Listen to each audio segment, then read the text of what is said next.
dyan? Ate, mukhang gumagalaw. Pasok po natin sa bahay.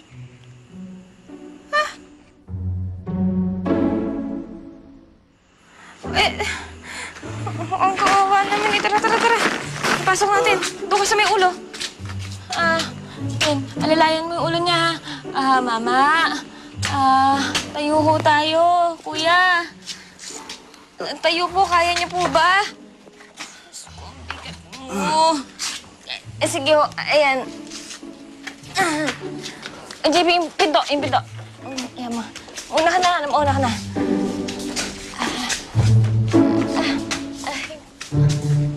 Bigat naman ito. Alalayan mo siya na, sa may ulo. Ayan. Uy. Ay.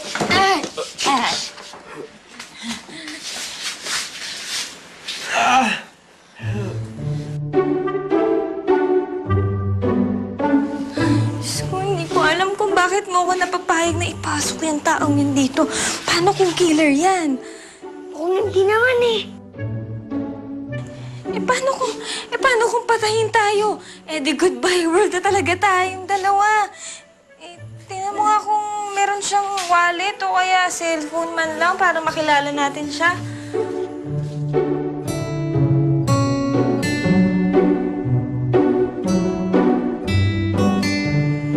Wala ate, baka na-hold up.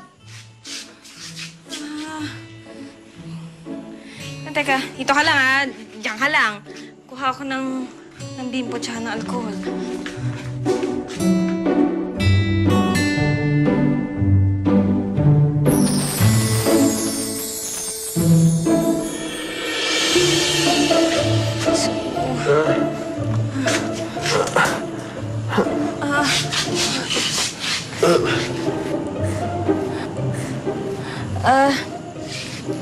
Marunong naman ako mag-first aid dahil nung high school ako, nag-aaral ako nun. Tingnan mo nga kung merong malalim na sugat. Kasi kung meron, dadalhin natin siya sa ospital. Dito. Hindi, babaw lang yan. Tubig. Tubig. Tubig. Dito ka lang. Baka mahampas ka na. Sandali lang.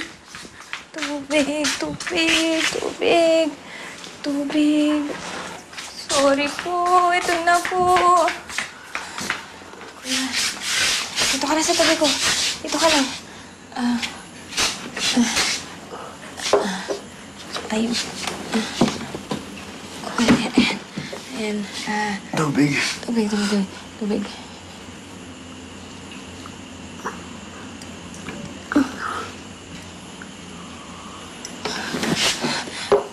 Kuya, ano bang pangalan niyo?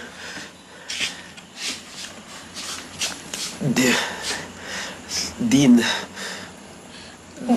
Dean ang pangalan ko. Ano hong nangyari sa inyo? Bakit kayo nasa labas ng bahay namin? Ano pong...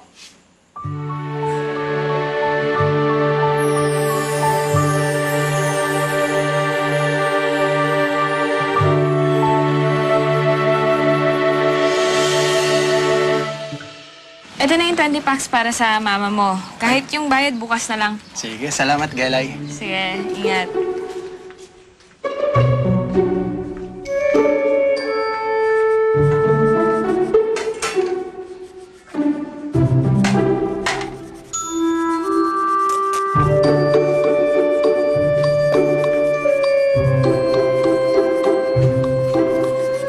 JD, hindi kaya sindikato yung lalaking yun? Kasi una, ayaw niya magpadala sa ospital. Pangalawa, ayaw niya tumawag sa mga pulis. Baka natatakot. Natatakot saan? Kung siya yung naapi, dapat hindi siya natatakot.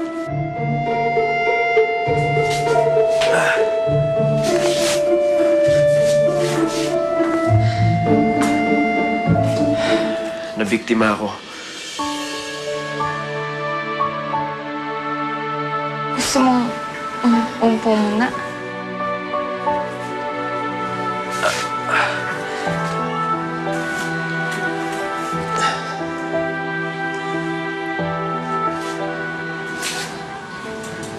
Ako yung biktima.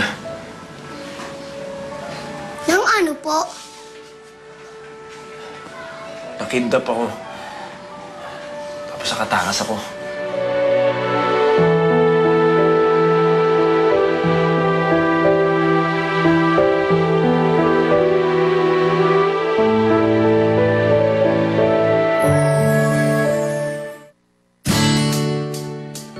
Paano nga ba mawawala ang galit sa puso ng isang ina kung ang naging sanhi nito ay mismong anak na karugtong ng kanyang